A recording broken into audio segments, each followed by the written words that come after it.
I second the motion and reserve my right to speak. I call the member for Grey. Speaker, the Labor government has commenced their 5% home deposit scheme, which should really be called the Larger Loans for Longer scheme, because that's exactly what this policy does.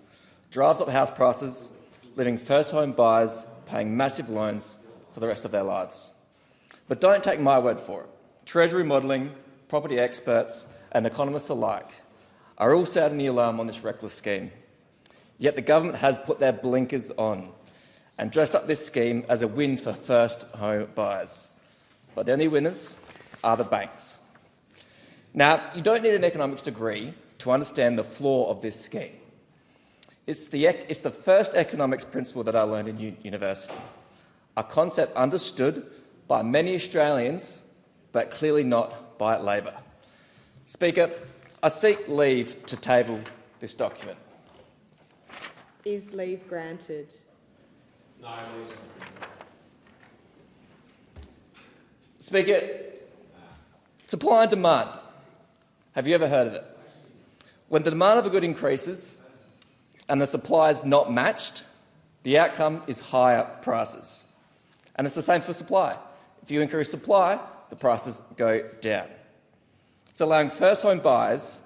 Now, Speaker, all this scheme achieves is an increase in house prices. It allows first-home buyers to take one step towards home ownership, while home ownership takes 2 steps away from them. Speaker, but there will always be winners from this scheme, but it won't be first-home buyers. It will be investors. It will be the banks. It will be older Australians who have already owned their own property. And I find it extraordinary that this government has put together a policy for first-home buyers that is benefiting everyone except first-home buyers. It is simply astonishing. Speaker, encouraging first-home buyers to borrow 95% of the home value is not a cause for celebration. It is a fundamental failure.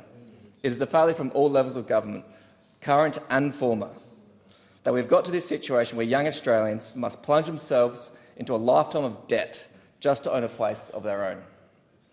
This Labor government talks a massive game on housing, but have nothing to show for it.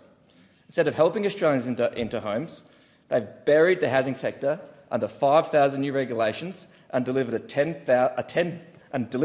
$10 billion Housing Australia Future Fund boondoggle that's fuelling the housing crisis by outbidding Australians for their own homes.